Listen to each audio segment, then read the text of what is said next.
The sad reality is that most of the time, when a famous player has a kid who also plays football, they typically don't pan out. There are numerous examples of this, but in today's video, I want to focus on Joe Montana's son, Nick. Everyone knows Joe Montana, the legendary Hall of Fame quarterback, but many probably don't remember that he had a son who was highly recruited, was seen as the next big thing at Washington, and sort of just fell from grace without many people even noticing. In today's video, that is exactly what we're going to talk about. We're going to go through the rise and fall of Nick Montana, talk about his crazy college career, and what ultimately happened to him. But before we get started, be sure to subscribe to the channel if you love college football content, leave a like if you want to support today's video, let me know what player I should cover next, and turn on post notifications so you never miss when I upload.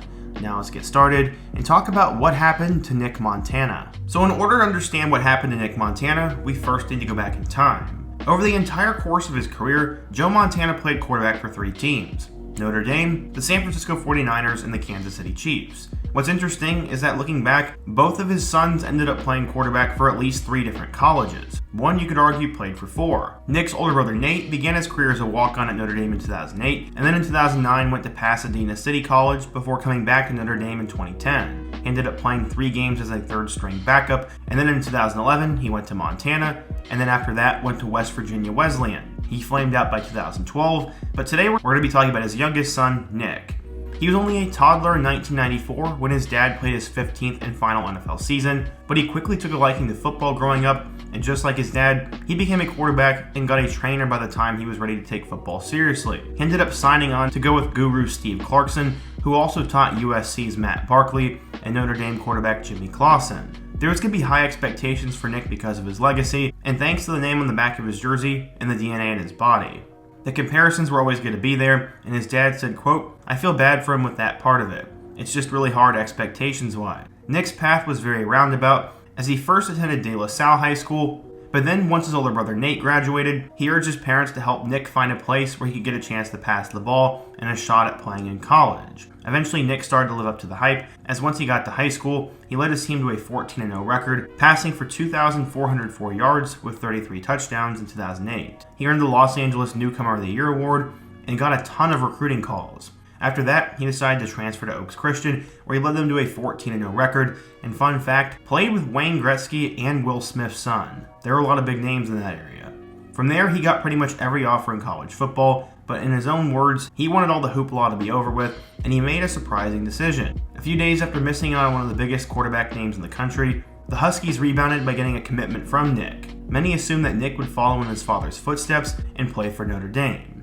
But apparently he made his decision after consulting with several knowledgeable sources and decided Notre Dame was not the best bet. The Huskies were reeling after just missing out on quarterback Jake Heaps, but that was probably a good thing, as Heaps ended up flaming out at multiple schools, and they got Nick instead.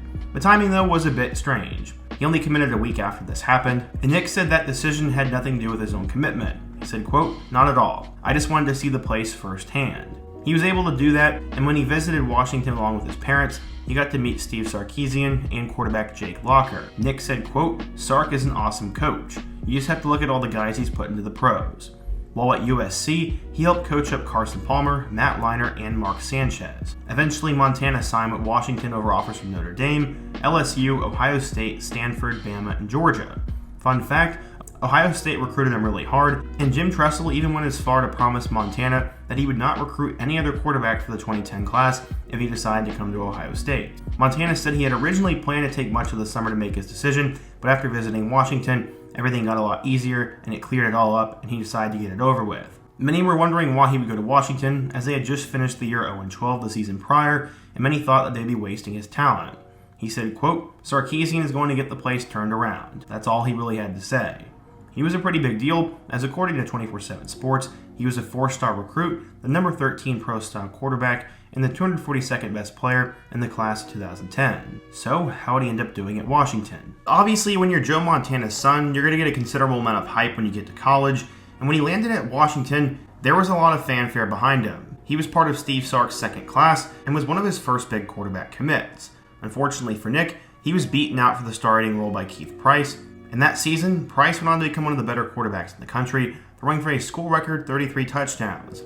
Nick was already behind. Eventually, though, he would get a chance to play, as they were sort of resting Price, and his first start did not go according to plan. They ended up losing to Oregon State 38-21, and and his stat line was not great. He said, quote, "It just didn't go the way I wanted it to go. I need to play a lot better, and I just didn't do that." Montana was 11 of 21 passing for 79 yards and 2 touchdowns. He also had an interception and lost a fumble. It seemed the lights were just too bright for him. Only reason he started that game though was because Keith Price wanted a week off because he had a sore knee. It was honestly very disappointing though. What's crazy is he only played one season. In total in 2011 for Washington, he threw for 226 yards with 3 touchdowns and 2 picks. After the season was over, he already saw the writing on the wall and left for the portal. His mom said, quote, "He saw the writing on the wall. To his own admittance, he took too much for granted, and it was a big learning curve for him. It was a nice, humiliating experience. He understands that it'll take a lot more." The decision for Nick to transfer should not have been a shock, as Keith Price was the guy, and he was only a junior, so Nick was going to have to wait a couple years if he even wanted to get on the field.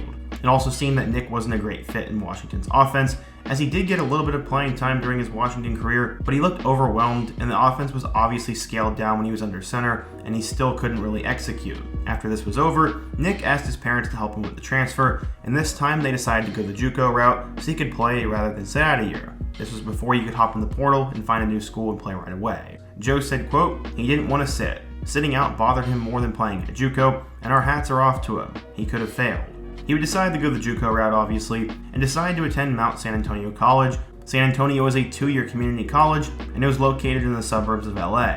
While he was there, he threw for 2,652 yards with 22 touchdowns. After his quick pit stop in the JUCO world, he wanted to go to a school where he could get a chance to compete as a starter and get ample playing time. His parents apparently liked Tulane because of its strong academics, and Nick was also excited about their new offensive philosophy. Tulane had just hired Curtis Johnson, and he was the wide receivers coach for the Saints, and apparently used the New Orleans playbook and liked what he saw in Nick. Once he arrived at Tulane, he apparently did not want to be recognized, and he would introduce himself to people as just Nick. He ended up being named the starter before the 2013 season, and in his first career start, threw 2 touchdowns and win over Jackson State. From there, he was just solid.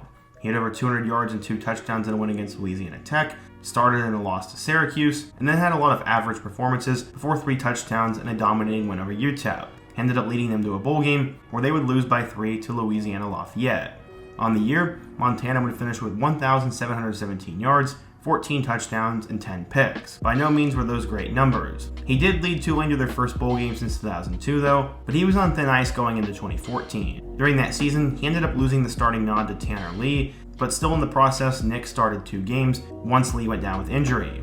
In total, Nick threw for 342 yards, 1 touchdown, and 3 interceptions. Luckily, he got a chance to play 2 possessions on Tulane's senior night, as one drive went for a 57-yard field goal, and the other was an interception. Nick Montana's career was over, and just like that, he really didn't do much. He had 1 season as a starter, and then a couple of mop-up moments. He finished his college career with 4,937 passing yards, and I think that includes his time at JUCO. So from there, did he ever have a shot at the NFL? Well, no. The fact that he was Joe Montana's son was probably the most intriguing thing for an NFL franchise, and if anyone was going to take a flyer on him, it'd be for that, and not what he did at the college level. At Tulane, he ran a spread offense, and that didn't really put him under center and provide him opportunities to read the secondary. He was also limited in how many progressions he'd have to read, and that was required to be successful in the NFL, so not only did he not have great stats, but he played at a low level and played in a bad system. The one thing he apparently had going for him though was his intangibles. Tulane's coach Curtis Johnson said, quote, "He's a veteran leader, and his leadership qualities get us in and out of plays very well." What has he been up to since then?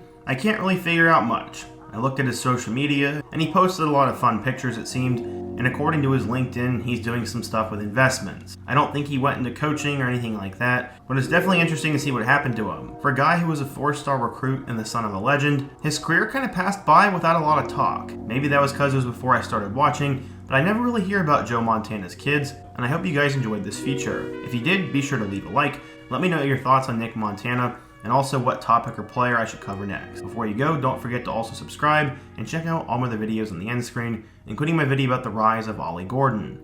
I hope to see you guys again soon, but until next time, peace.